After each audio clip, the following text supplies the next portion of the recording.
The Memoirs of Reverend David Brainerd. This is chapter 12, part 2 of 2.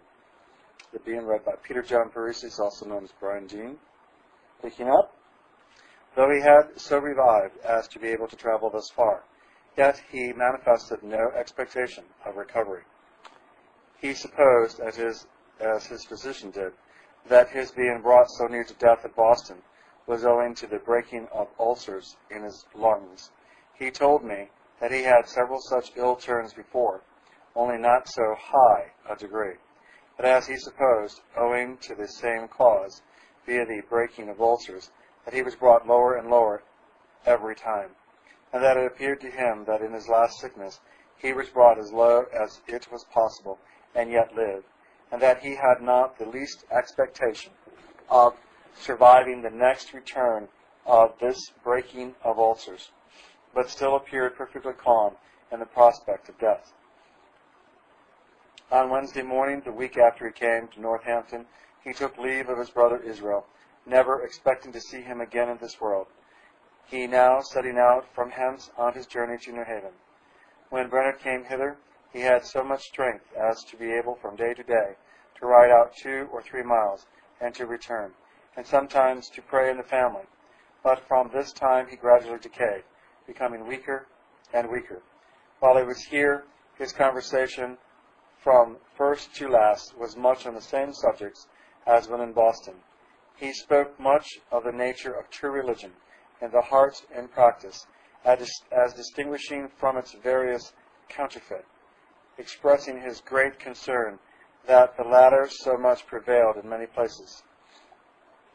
He often manifested his great abhorrency of all such doctrines and principles in religion as had any tendency, antinomianism, of all such notions as seemed to diminish the necessity of holiness of life, or to abate men's regard to the commands of God, and a strict, diligent, and universal practice of virtue and piety, under a pretense of depreciating our works and magnifying God's free grace. He spoke often with much detestation of such experiences and pretended discoveries and joys that had nothing of the nature of sanctification in them, as they do not tend to strictness, tenderness, and diligency in religion, to meekness and benevolence towards mankind, and a humble behavior. He also declared that he looked on such pretended humility as worthy of no regard, which was not manifested by modesty of conduct and conversation. He spoke often with abhorrency of the spirits and practice which appeared among the greater part of separatists at this day in the land, particularly those in the eastern part of Connecticut, in their condemning and separating from the standing ministry in churches, their crying down learning and a learned ministry, their notion of an immediate call to the work of the ministry, and forwardness of laymen to set up themselves as public teachers and preachers. He had been much conversant in the eastern part of Connecticut, and being near his native place, when the same principles, notions, and spirit began to operate, which have since prevailed to a greater height, and had acquaintances with some of those persons who are become heads and leaders of the separatists. He had also become conversant with persons of the same class elsewhere, and I heard him say once and again that he knew by his acquaintances with this sort of people that what was chiefly and mostly generally in repute among them as the power of godliness was an entirely different thing from that true vital piety recommended in the Scriptures, and had nothing in it of that nature. He manifested a great dislike of a disposition in persons too much noise and show in religion, and affecting to be abundant in proclaiming and publishing their own experiences, though at the same time he did not condemn, but approved of Christians speaking of their own experiences on some occasions, and to some persons with due modesty and discretion. He himself sometimes, while at his house, spake of his own experiences, but it was always with apparent reserve, and in the exercise of care and judgment with respect to occasions, persons, and circumstances. he mentions some remarkable things of his own religious experience to two young gentlemen, candidates for the ministry, who watched with him each at different times when he was very low and not far from his end, but he desired both of them not to speak of what he had told them till after his death.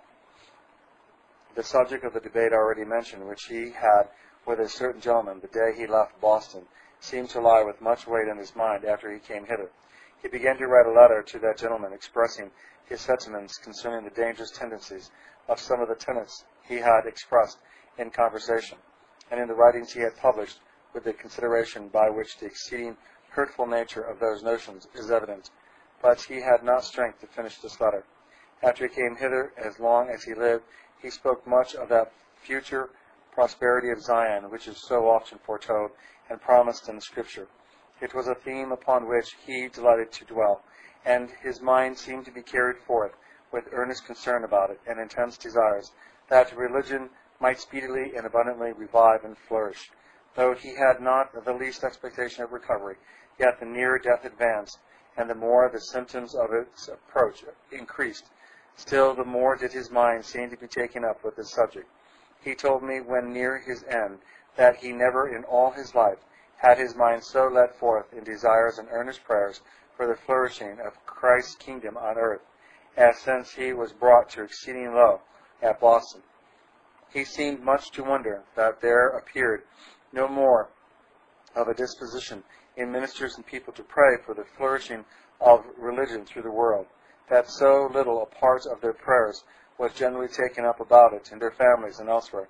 Particularly, he several times expressed his wonder that there appeared no more forwardness to comply with the proposal lately made in a memorial from a number of the ministers in Scotland and sent over into America for united extraordinary prayer among Christ's ministers and people for the coming of Christ's kingdom, and sent it as his dying advice to his own congregation, that they should practice agreeably to that proposal.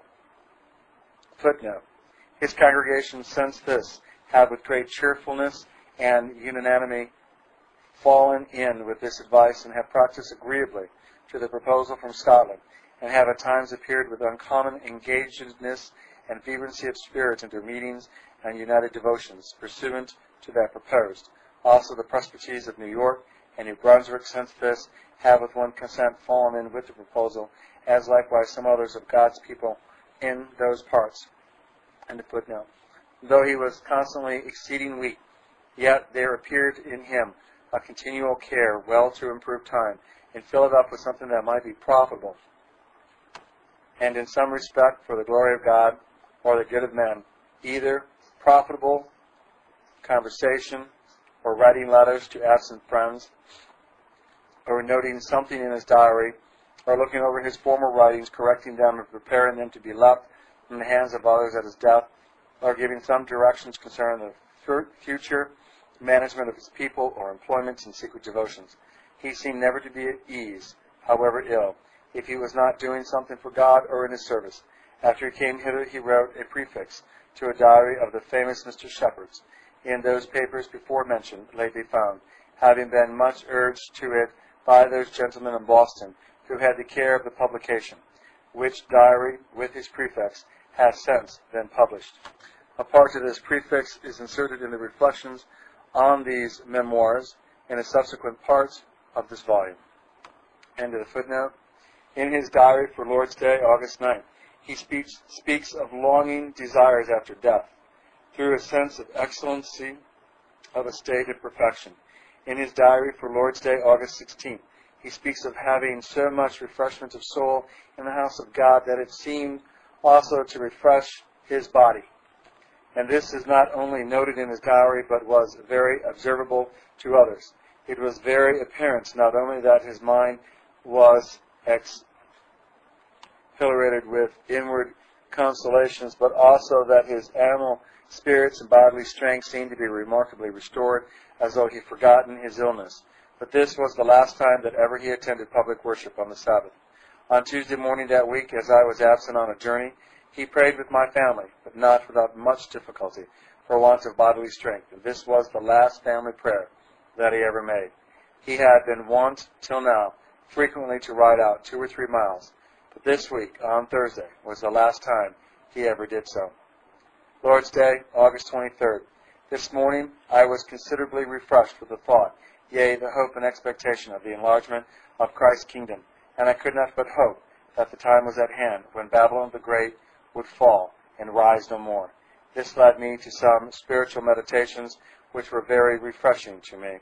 I was unable to attend public worship either part of the day, but God was pleased to afford me fixedness and satisfaction in divine thoughts. Nothing so refreshes my soul as when I can go to God, yea, to God, my exceeding joy. When he is so sensibly to my soul, oh, how unspeakably delightful is this. In the week past, I had divers turns of inward refreshings through my body, when my body was inexpressibly weak, followed continually with agues and fevers. Sometimes my soul centered in God as my only portion, and I felt I should be forever unhappy if he did not reign. I saw the sweetness and happiness of being his subject at his disposal. This made all my difficulties quickly vanish. From this Lord's Day, viz. August 23rd, I was troubled very much with vapory disorders, and could neither write nor read, and could scarcely live, although through mercy was not so much oppressed with heavy melancholy and gloominess as at many other times. Till this week he had been wont to lodge in a room above stairs, but he now grew so weak that he was no longer able to go upstairs and down. Friday, August 28th, was the last time he ever went above stairs. Henceforward he betook himself to a lower room.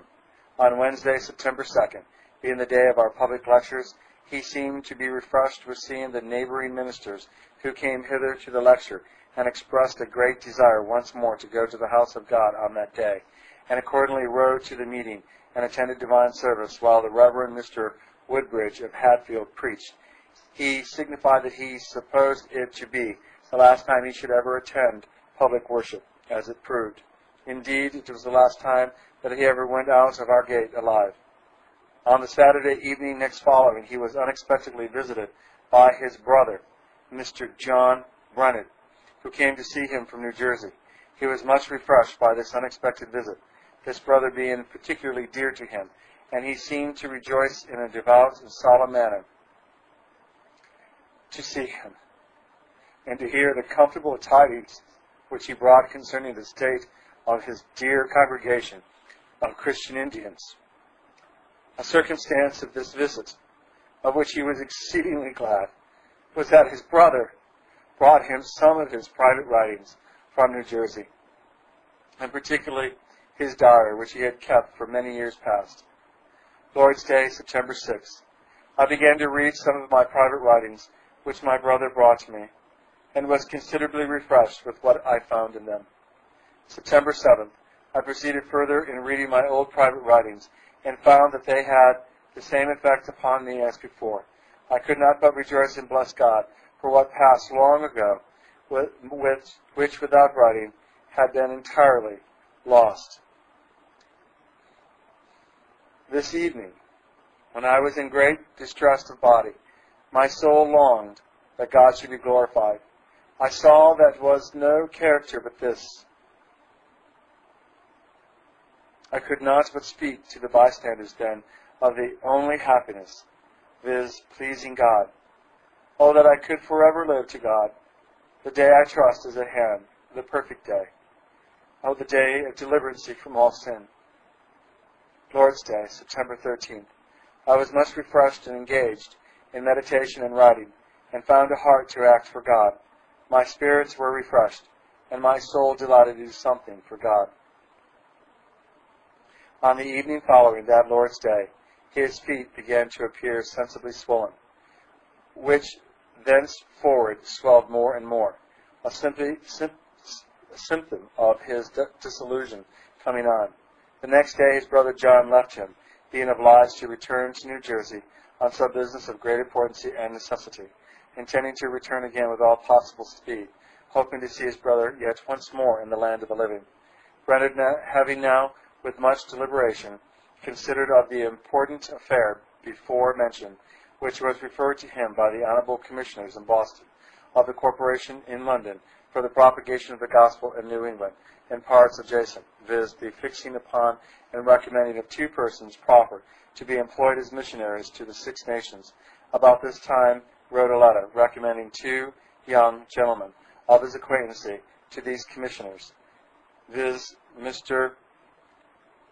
Elihu Spencer of East Haddam and Mr. Job Strong of Northampton. The commissioners, on the receipt of this letter, cheerfully and unanimously agreed to accept all and employ the persons whom he had recommended. They accordingly since have waited on the commissioners to receive their instructions, and pursuant to these have applied themselves to a preparation for the business of their mission.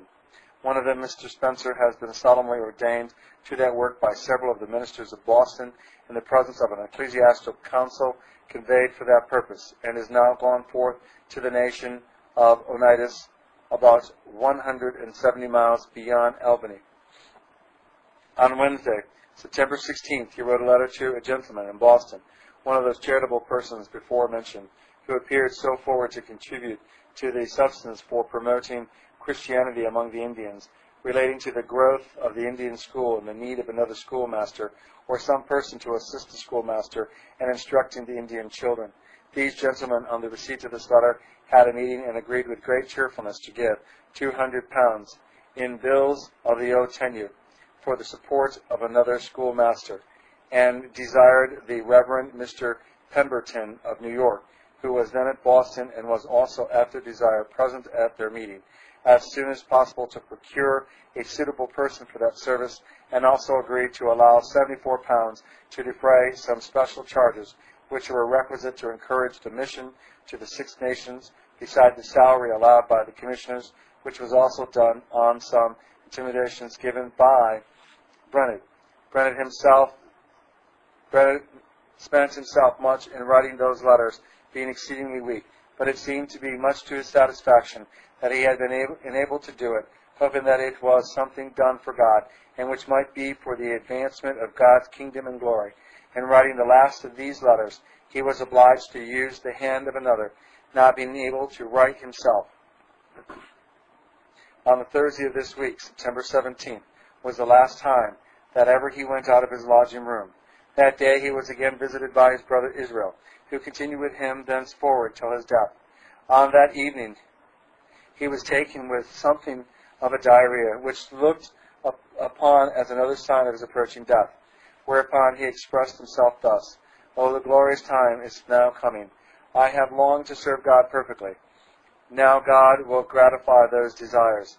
And from time to time, at the several steps and new symptoms of the sensible approach of his dissolution, he was so far from being sunk or damped that he seemed to be animated and made more cheerful, as being glad at the appearance of death's approach. He often used the epic glorious when speaking of the day of his death, calling it that glorious day. And as he saw his dissolution gradually approaching, he talked much about it, and with perfect calmness spoke of a future state. He also settled all his affairs, giving directions very particularly and minutely concerning what he would have done in one respect and another after his decease. And the nearer death approached, the more desirous he seemed to be of it. He several times spoke of the different kinds of willingness to die, and represented it as an ignoble, mean kind to be willing to leave the body only to get rid of pain, or to go to heaven only to get honor and advancement there. September 19th. Near night, while I attempted to walk a little, my thoughts turned thus: how infinitely sweet it is to love God and be all for Him. Upon which it was suggested to me, "You are not an angel, not lively and active." To which my whole soul immediately responded, I as sincerely desire to love and glorify God, as any angel in heaven. I am desired to love and glorify God as any angel in heaven. Upon which it was suggested again, "But you are filthy, not fit for heaven." Hereupon instantly appeared the blessed robes of Christ's righteousness, in which I could not but exult and triumph, and I viewed the infinite excellency of God, and my soul even broke with longings that God should be glorified. I thought of dignity in heaven, but instantly the thought returned. I do not go to heaven to get honor, but to give all possible glory and praise. Oh, how I long that God should be glorified on earth also. Oh, I was made for eternity, for if God might be glorified, bodily pains I cared not for, though I was then in extremities. I never felt easier. I felt willing to glorify God in that state of bodily distress. As long as He pleased, I should continue in it. The grave appeared really sweet, and I longed to lodge my weary bones in it. But oh, that God may be glorified. This was the burden of all my cry. Oh, that God might be glorified. Oh, I knew that I should be active as an angel in heaven, and that I should be stripped of all my filthy garments, so that there was no objection. But oh, to love and praise God more, to please Him forever. This my soul panteth after, and even my pants for a while I write. Oh, that God might be glorified in the whole earth. Lord, let Thy kingdom come. I long for a spirit of preaching to descend and rest on ministers, that they might address the consciousness of men with closeness and power. I saw that God had the residue of the Spirit, and my soul longed that it should be poured from on high. I could not but plead with God for my dear congregation that He would preserve it, and not suffer His great name to lose its glory in that work, my soul still longing that God might be glorified. The extraordinary frame he was in that evening could not be hid. His mouth spake out of the abundancy of his heart, expressing in a very affecting manner much the same things as are written in his diary, among very many other extraordinary expressions which he then uttered were such as these: My heaven is to please God and glorify Him, and to give all to Him, and to be wholly devoted to His glory. That is the heaven I long for. That is my religion. That is my happiness, and always was, ever since I supposed I had any true religion. And all those that are of that religion shall meet me in heaven. I do not go to heaven to be advanced, but to give honor to God. It is no matter where I shall be stationed in heaven, whether I have a high or low seat there, but to love and please and glorify God is all. Had I 1,000 souls, if they were worth anything, I would give them all to God. But I have nothing to give when all is done. It is impossible for any rational creature to be happy without acting all for God. God Himself cannot make him happy any other way. I long to be in heaven,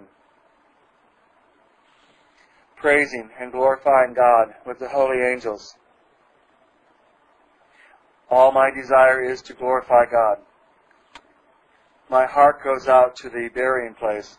It seems to me a desirable place. But oh, to glorify God.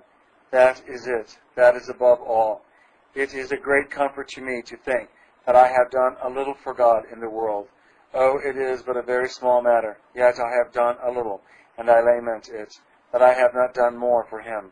There is nothing in the world worth living for but doing good and finishing God's work, doing the work that Christ did. I see nothing else in the world that can yield any satisfaction besides living to God, pleasing Him, and doing His whole will. My greatest joy and comfort has been to do something for promoting the interests of religion and the souls of particular persons. And now in my illness, while I am full of pain and distress, from day to day, all the comfort I have is in being able to do some little service for God, either by something that I say, or by writing, or in some other way. He intermingled with these and other like expressions many pathetical counsels to those who were about him, particularly to my children and servants.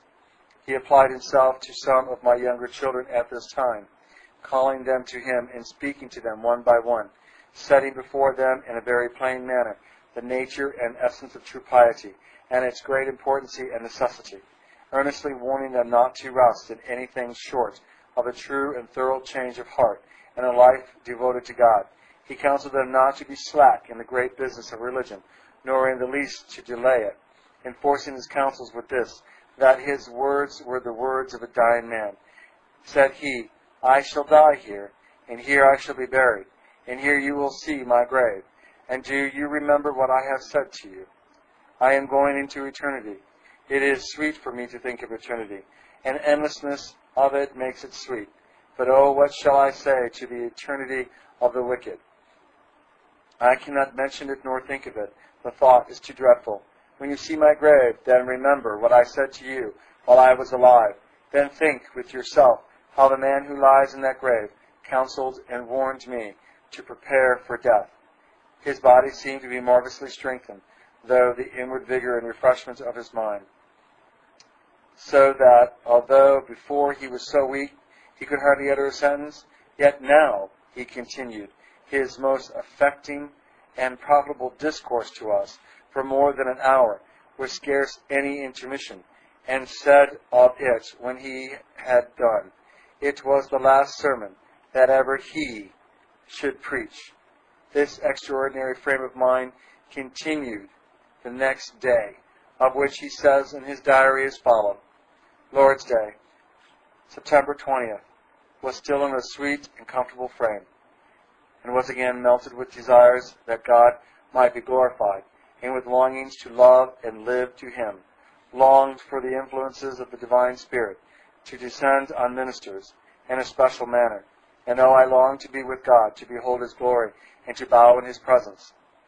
It appeared by what is noted in his diary, both of this day and the evening preceding, that his mind at this time was much impressed with a sense of the importance of the work of the ministry, and the need of the grace of God, and his special spiritual assistance in this work.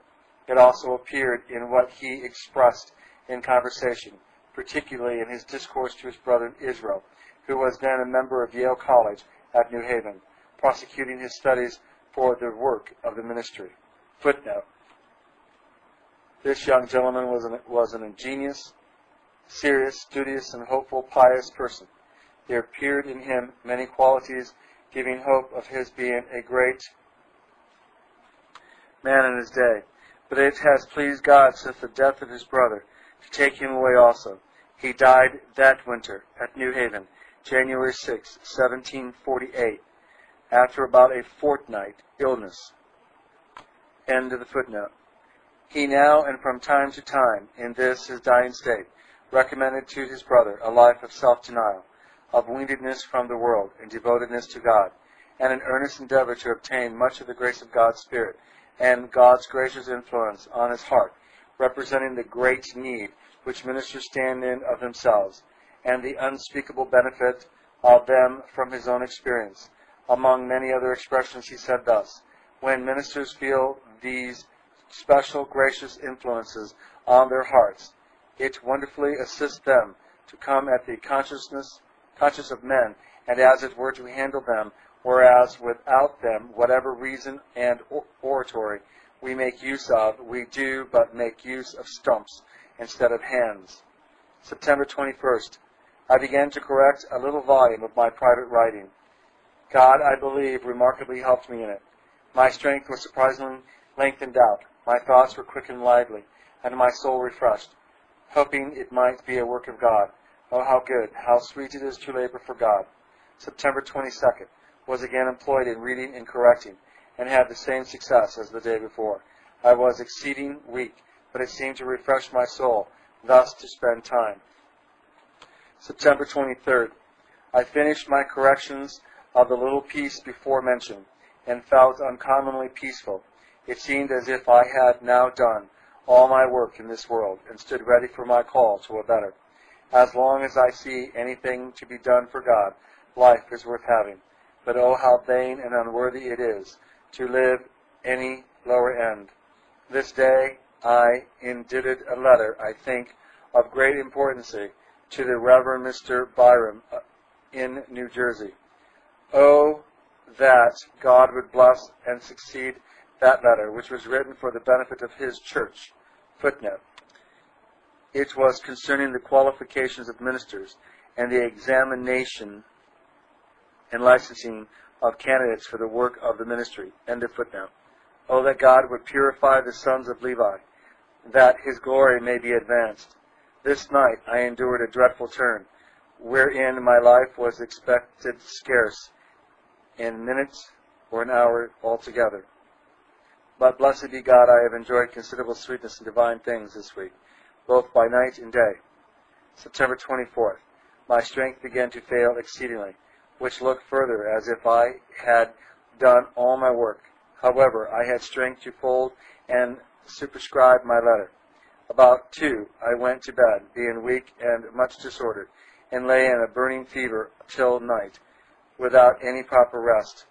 In the evening I got up, having lain down in some of my clothes, but was in the greatest distress that ever I endured, having an uncommon kind of hiccup, which either strangled me or threw me into a straining to vomit, and at the same time was distressed with gripping pains.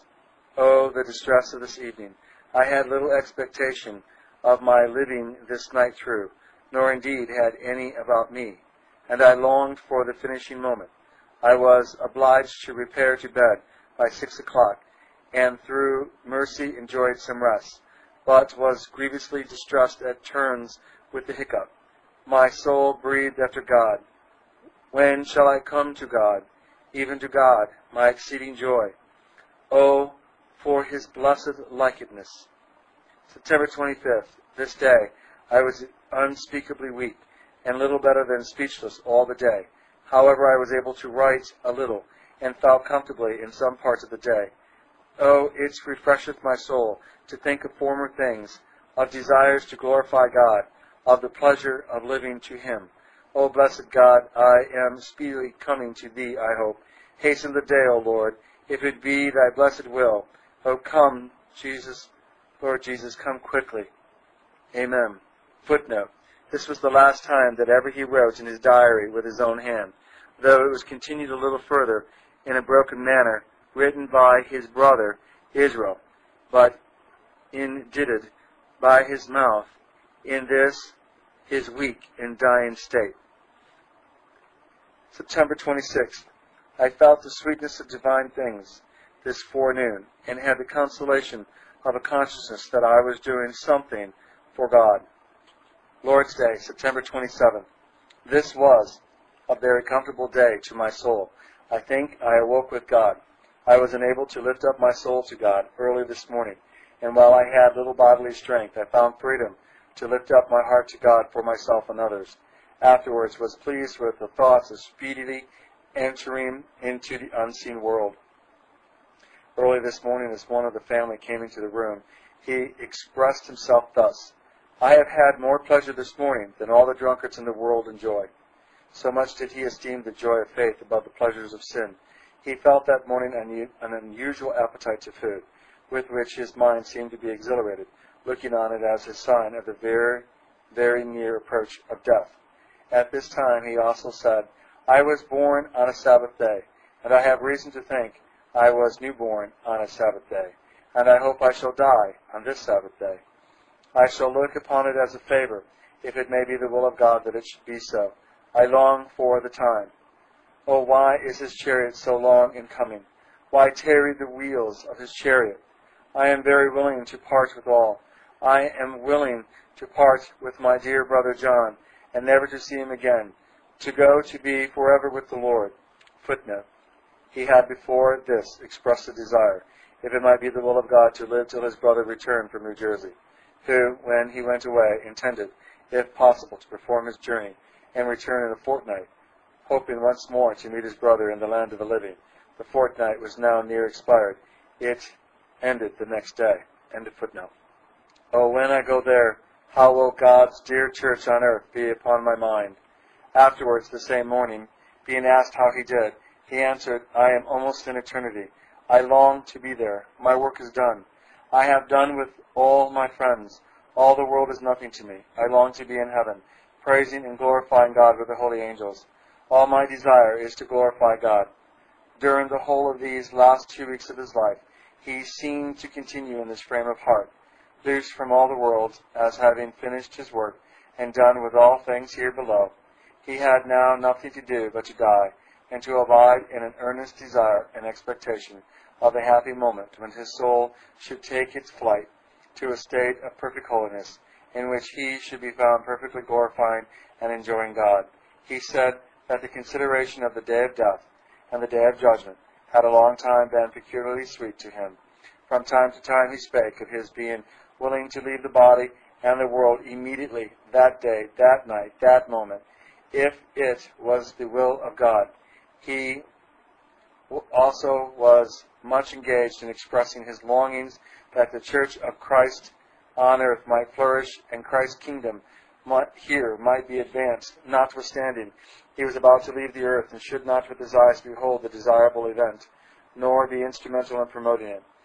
He said to me one morning as I came into his room, "My thoughts have been employed on the old dear theme, the prosperity of God's church on earth. As I waked out of sleep, I was led to cry for the pouring out of God's Spirit and the advancement of Christ's kingdom, for which the Redeemer did and suffered so much. It is that especially which makes me long for it." He expressed much hope that a glorious advancement of Christ's kingdom was near at hand. He once told me that, quote, he had formerly longed for the outpouring of the Spirit of God and the glorious times of the church, and hoped they were coming, and should have been willing to have lived to promote religion at that time, if that had been the will of God. But says he, "I am willing it should be as it is. I would not have the choice to make for myself for 10,000 worlds." He expressed on his deathbed a full persuasion that he should in heaven see the prosperity of the church on earth, and should rejoice with Christ therein, and the consideration of it seemed to be highly pleasing and satisfying to his mind. He also still dwelt much on the great importance of the work of gospel ministers, and expressed his longings that they might be filled with the Spirit of God. He manifested much desire to see some of the neighboring ministers with whom he had some acquaintancy, and of whose sincere friendship he was confident that he might converse freely with them on that subject before he died. And it so happened that he had opportunity with some of them according to his desire. Another thing that laid much on his heart from time to time in these near approaches of death was the spiritual prosperity of his own congregation of Christian Indians in New Jersey. And when he spake of them, it was with peculiar tenderness, so that his speech would be presently interrupted and drowned with tears. He also expressed much satisfaction in the disposals of the providence with regard to the circumstances of his death, particularly that God had before his death given him an opportunity in Boston, with so many considerable persons, ministers, and others, to give in his testimony for God against false religion and many mistakes that lead to it, and promote it. He was much pleased that he had an opportunity there to lay before the pious and charitable gentlemen the state of the Indians and their necessities to so good effect, and that God had since enabled him to write to them further concerning their affairs, and to write other letters of importance, which he hoped might be of good influence with regard to the state of religion among the Indians and elsewhere after his death. He expressed great thankfulness to God for his mercy in these things. He also mentioned it as what he accounted a merciful circumstance of his death, that he should die here. When he was sick at Boston nigh to death, it was with reluctancy he thought of dying in a place where funerals were often attended with a pomp and show, to any appearance of which he was very adverse. And though it was with some difficulty he got his mind reconciled to the prospect then before him, yet at last he was brought to acquiescence to the divine will with respect to this circumstance of his departure. However, it pleased God and ordered the event so as to gratify his desire which he had expressed in getting back to Northampton, with a view particularly to a more silent and private burial. And speaking of these things, he said, God has granted him all his desire, and signified that now he could, with a greater alacrity, leave the world. September 28th. I was able to read and make some few corrections in my private writings, but I found I could not write as I had done. I found myself sensibly declined in all respects. It has been only from a little while before noon, till about 1 or 2 o'clock, that I have been able to do anything for some time past. Yet this refreshed my heart that I could do anything, either public or private, that I hoped was for God. This evening he was supposed to be dying.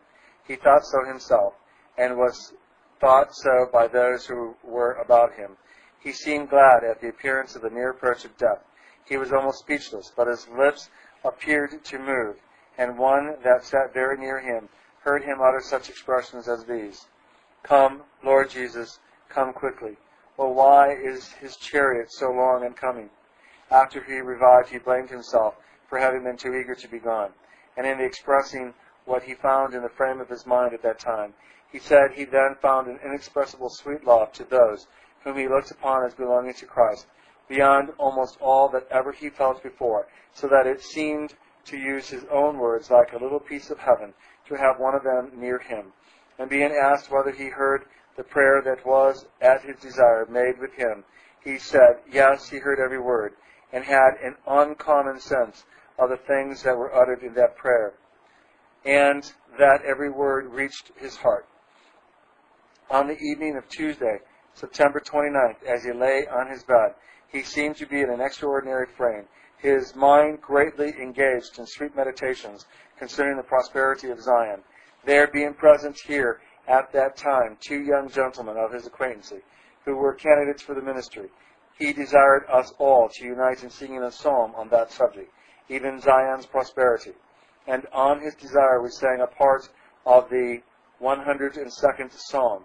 There seemed much to refresh and revive him, and gave him new strength, so that, though before he could scarcely speak at all, now he proceeded with some freedom of speech to give his dying counsels to those 2 young gentlemen before mentioned, relating to the preparation for and prosecution of that great work of the ministry for which they were designed, and in particular earnestly recommended to them frequent secret fasting and prayer, and enforced his counsel with regard to this, from his own experience of the great comfort and benefit of it, which he said I should not mention, were it not that I am a dying person. After he had finished his counsel, he made a prayer in the audience of us all, wherein, besides praying for this family, for his brethren, and those candidates for the ministry, and for his own congregation, he earnestly prayed for the reviving and flourishing of religion in the world. Till now, he had every day set up a part of the day, but after this he never rose from his bed. September 30th. I was obliged to keep my bed the whole day, through weakness. However, redeemed a little time, and with the help of my brother, read and corrected about a dozen pages in my MS, giving an account of my conversion. October 1st. I endeavored again to do something by way of writing, but soon found my powers of body and mind utterly failed.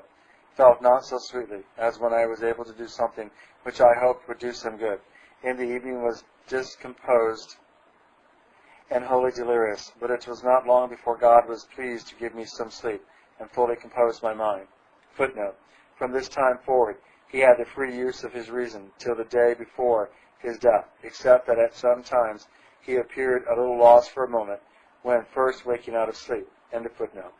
O blessed be God for his great goodness to me, since I was so low at Mr. Broomfield's on Thursday, June 18th last. He has, except those few minutes, given me the clear exercise of my reason, and enabled me to labor much for him in things both of a public and private nature, and perhaps to do more good than I should have done if I had been well, besides the comfortable influences of his blessed Spirit, with which he has been pleased to refresh my soul. May his name have all the glory forever and ever. Amen. October 2nd. My soul was this day at turns sweetly set on God. I longed to be with him, that I might behold his glory. I felt sweetly disposed to commit all to him, even my dearest friends, my dearest flock, my absent brother, and all my concerns for time and eternity. Oh, that his kingdom might come in the world, that they might all love and glorify him for what he is in himself, and that blessed Redeemer might see of the travail of his soul and be satisfied. O come, Lord Jesus, come quickly. Amen. Footnote: here ends his diary. These are the last words which are written in it, either by his own hand or by any other form from his mouth. End of footnote. The next evening, we were very much expected his brother John from New Jersey, it being about a week after the time that he proposed for his return when he went away. Though our expectations were still disappointed, yet Brainerd seemed to continue unmoved, in the same calm and peaceable frame which he had before manifested, as having resigned all to God, and having done with his friends and with all things here below. On the morning of the next day, being the Lord's Day, October 4th, as my daughter Jerusha, Jerusha, who chiefly attended him, came into the room, he looked on her very pleasantly and said, "Dear Jerusha, are you willing to part with me? I am quite willing to part with you. I am willing to part with all my friends. I am willing to part with my dear brother John. Although I love him the best of any creature living, I have committed him and all my friends to God, and can leave them with God. Though if I thought I should not see you and be happy with you in another world, I could not bear to part with you. But we shall spend a happy eternity together." Footnote. Since this, it has pleased the holy and sovereign God to take away this, my dear child, by death, on the 14th of February next following, after a short illness of 5 days, in the 18th year of her age. She was a person of much the same spirit with Brainerd. She had constantly taken care of and attended him in his sickness for 19 weeks before his death, devoting herself to it with great delight, because she looked on him as an eminent servant of Jesus Christ. In this time he had much conversation with her on the things of religion, and in his dying state often expressed to us, her parents, his great satisfaction concerning her true piety, and his confidence that he should meet her in heaven, and his high opinion of her, not only as a true Christian, but a very eminent saint, one whose soul was uncommonly fed and entertained with things which appertain to the most spiritual, experimental, and distinguishing parts of religion, and one who, by the temper of her mind, was fitted to deny herself for God, and to do good beyond any young woman whatsoever whom he knew. She had manifested a heart uncommonly devoted to God in the course of her life, many years before her death, and said on her deathbed that she had not seen 1 minute for several years, wherein she desired to live 1 minute longer, for the sake of any other good in life, but doing good, living to God, and doing what might be for his glory. End of the footnote. In the evening, as one came into the room with the Bible in her hand, he expressed himself thus: "Oh, that dear book, that lovely book! I shall soon see it opened. The mysteries that are in it, and the mysteries of God's providence, will be all unfolded." His distemper now very apparently pried on his vitals in an extraordinary manner, not by a sudden breaking of ulcers in his lungs, as at Boston, but by a constant discharge of purulent matter in great quantities, so that what he brought up by expectoration seemed to be as it were mouthfuls of almost clear pus, which was attended with very inward pain and distress. On Tuesday, October 6th, he lay for a considerable time as if he were dying, at which time he was heard to utter, in broken whispers, such expressions as these: "He will come, he will not tarry, I shall soon be in glory, I shall soon glorify God with the angels." But after some time he revived. Next day, Wednesday, October 7th, his brother John arrived from New Jersey, where he had been detained much longer than he intended, by a mortal sickness prevailing among the Christian Indians, and by some other circumstances that made his stay with them necessary. Brainerd was affected and refreshed with seeing him, and appeared fully satisfied with the reasons of his delay, seeing the interests of religion and the souls of his people required it. The next day, Thursday, October 8th, he was in great distress and agonies of body, and for the greater part of the day was much disordered as to the exercise of his reason. In the evening he was more composed, and had the use of his reason well, but the pain of his body continued and increased. He told me that it was impossible for anyone to conceive of the distress which he felt in his breast. he manifested much concern lest he should dishonor God by his impatience under his extreme agony, which was such that he said the thought of enduring it 1 minute longer was almost insupportable. He desired that others would be much in lifting up their hearts continually to God for him, that God would support him and give him patience. He signified that he expected to die that night, but seemed to fear a longer delay, and the disposition of his mind with regard to death appeared still the same that it had been all along. And notwithstanding his bodily agonies, yet the interest of Zion lay still with great weight in his mind, as appeared by some considerable discourse he had that evening with the Reverend Mr. Billing, one of the neighboring ministers who was then present, concerning the great importance of the work of the ministry. Afterwards, when it was very late in the night, he had much very proper and profitable discourse with his brother John concerning his congregation in New Jersey and the interest of religion among the Indians. In the latter part of the night, his bodily distress seemed to rise to a greater height than ever. And he said to those then about him that it was another thing to die than people imagined, explaining himself to mean that they were not aware what bodily pain and anguish is undergone before death.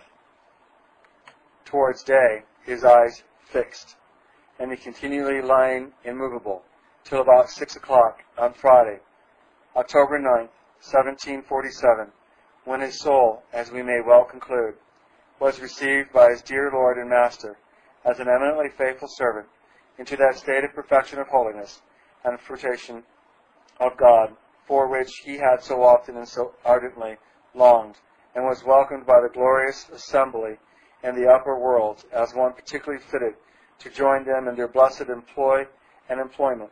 Much respect was shown to his memory at his funeral, which was on Monday following, after a sermon preached the same day on that solemn occasion. His funeral was attended by 8 of the neighboring ministers and 17 other gentlemen of liberal education and a great concourse of people. End of chapter 12 of 14 chapters, and of part 2 of chapter 12.